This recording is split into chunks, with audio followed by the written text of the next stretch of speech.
Hi, welcome to Mathematics with Tom. I am Tom, and today we're going to look at section 4.4 in our text. This is section 4.4 in our text, and it's called the Gram Schmidt process. The Gram Schmidt, S-C-H-M-I-D-T, Gram Schmidt process, or just Gram Schmidt. I think it's often just called Gram Schmidt.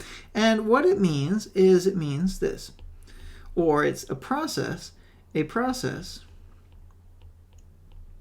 or algorithm or algorithm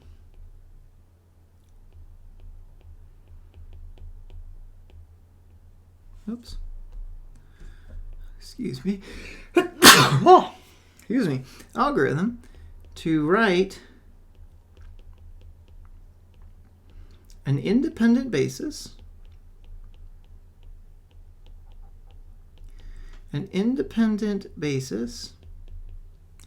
as an orthonormal basis. And I'm going to first explain it and then show you how it works, or how to apply it in an example.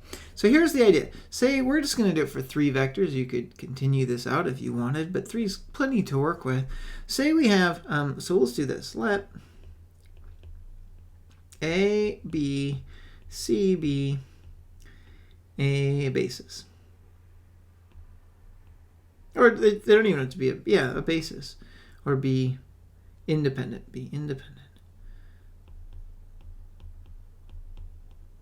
So I guess actually it doesn't have to be a basis. It could just be, write an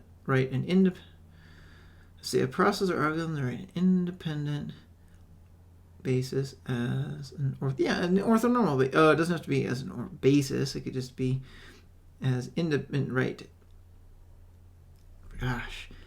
Independent vectors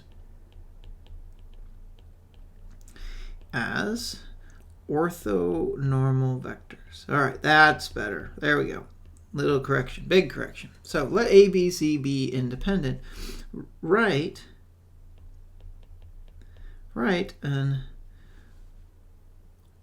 orthonormal vectors. Well, here's what we do. We just pick a vector.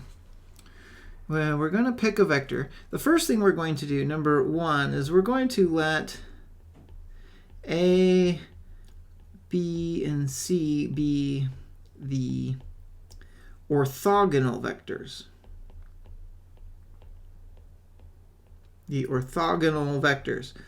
So in other words, so those would be the orthogonal vectors. So then the second step of our process will be to make those orthonormal vectors to get orthonormal vectors. Then what we're going to do is we'll just divide by their length. So Q1 would equal A over its length of A. Q2 will be B divided by the length of B. And finally, Q3 will be C over the length of C. So actually, part 2 is, relatively speaking, the easy part of this problem. It usually has square roots, though. But part 1 is the part that takes a bit of work, and so that's where we're going to start. So let me do that. We always do this. So we begin by, we just need a place to start. So we let little a equal capital A. So now we have our first vector.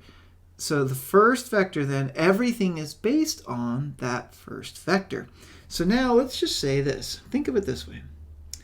If I now have this vector A, capital A. And right now I have is some vector in the space B. It's just independent, so it's not on A. Well, here's what we do. We utilize the tools we've already learned. And we say, all right, well, let's just project B onto A. And so this is just P. And we already said that that's just some linear combination X times A. And we've done that many times. But that P is on A, so clearly that's not going to be a choice of an orthonormal basis. The orthonormal component is going to be E, which is B minus P. Oops, I shouldn't have drawn my vector down that way. It should be. So the vector E, which is actually this one, B minus P, which is, if you go back to the origin, it's this vector. This vector here is E, but it's going to be capital B. And now B will be orthogonal to A. Well, we've done this problem before. And so what we can say then is, we can say this. So P is equal to X times A, but X, if you recall, came from A, the vector A. We used a lowercase earlier, but A transposed B over A transposed A times A. And so now we can write B as the vector, B, lowercase b, minus the error. The error is A transpose B over A transpose A times A. Now we're 2/3 of the way through this. So now let's think about how in the world we're going to get C. Well, C comes from this. So now I have capital A, that maybe is here. And I also have maybe this is capital B. And they should be the same length, but maybe it's just perspective.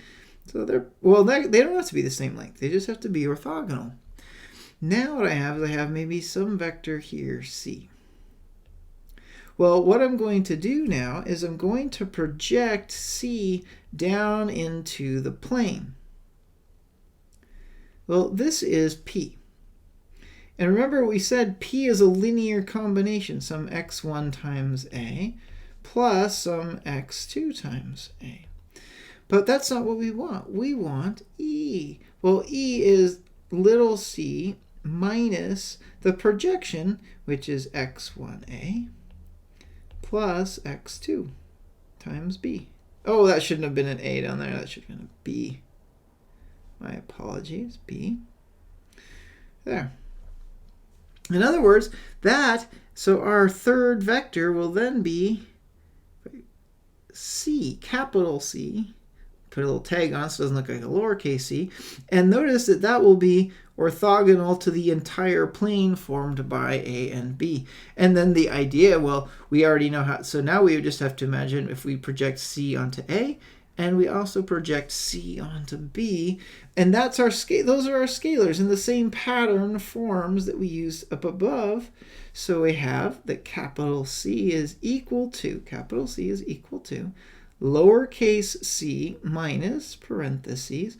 The scalar now is A transpose lowercase c, A transpose A times A plus, that's the scalar, times the vector, plus B transpose C over, over B transpose B times the vector B. And there it is. And that is our orthonormal basis. Just all you had to do is start with 3 independent vectors, and then you pick the first one. You make the second one orthogonal to that. You make the third one orthogonal to the first 2. And if we had 4, we'd keep going. But I just can't draw that picture. But I think you have enough to see how this works. So I think at this point, the best thing we can do is an example. So hopefully you have those memorized. And let's try this ourselves now. I think we can do this. So let's try this. So I'm going to use an example. This is an example from our book, and I think it helps to go through these. So A is the vector of 1, minus 1, 0. B is the vector of 2, 0, minus 2. And finally, C is the vector 3, minus 3, 3. All right. So the first thing we do is we just let capital A equal lowercase a, and we're done. There it is. Now, here's where it gets more interesting. Remember that B, capital B, is B minus A transpose lowercase b A transpose A, A. All right, let's start calculating these, and then we can put this together. So this is just a lot of careful details. So A transpose B is going to be 1 minus 1, 0 times B, which is 2, 0 minus 2. Now we should just get a scalar out of this. So I get a 2, 0, 0, so this is 2. So then we can, and then the length of A squared, A transpose A, is going to be 1 plus 1.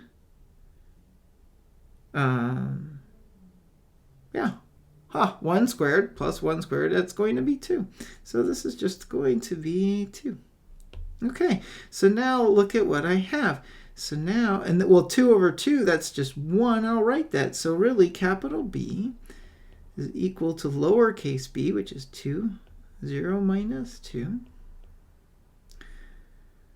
Minus, remember A transpose B was a 2. A transpose A was a 2.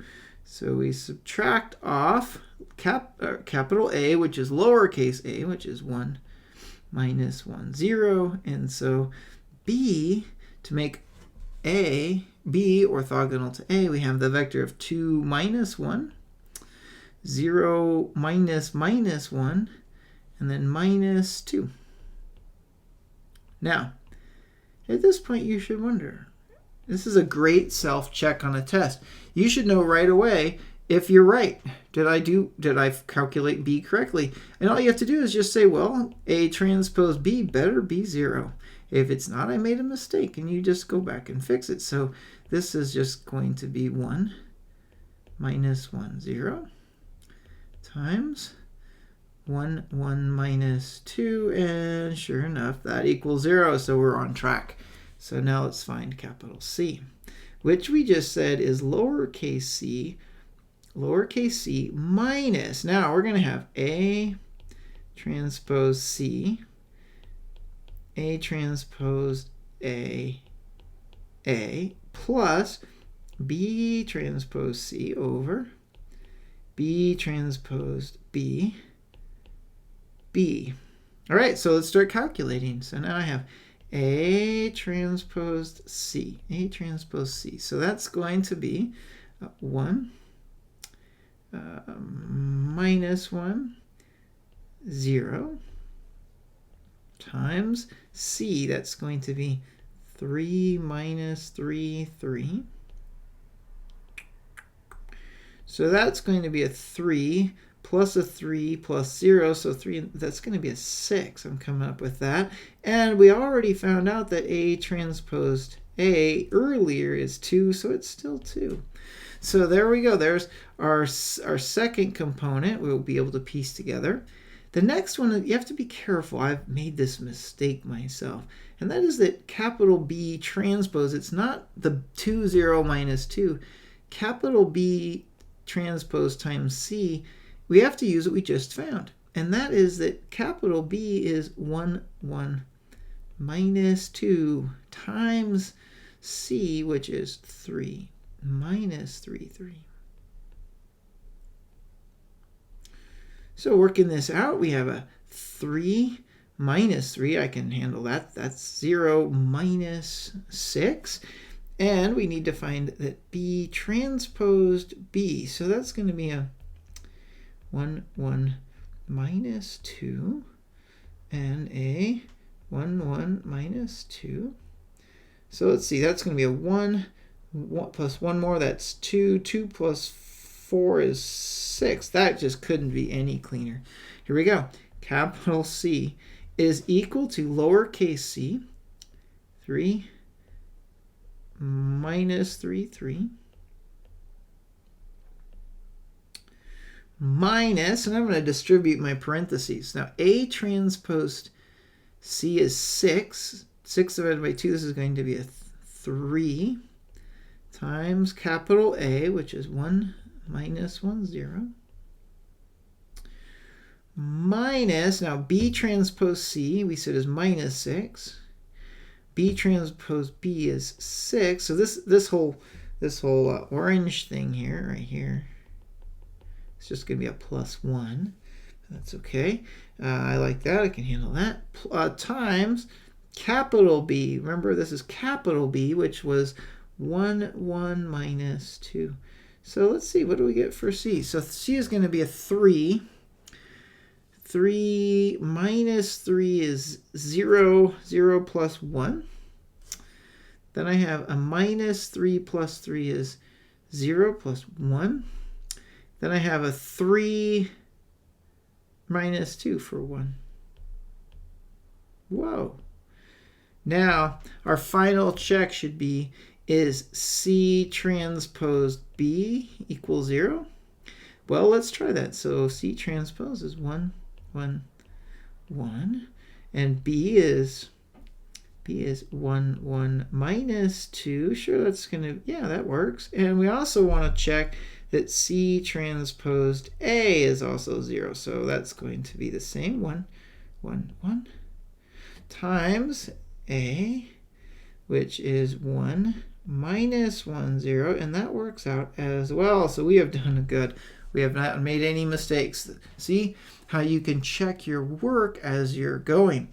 So our final step, now notice what we found. We said that A, B, C are, what we found is orthogonal.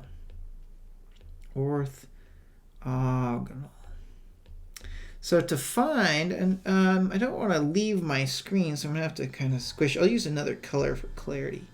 So Q1, then I'm going to come up here. So Q1 is when we make them unit vectors. So what we do is we take the length of A. Well, if you take the length of A, it's going to be 1 squared plus a minus 1 squared. That's going to be 2. We take the square root. So this is going to be 1 over the square root of 2 times 1 minus 1, 0.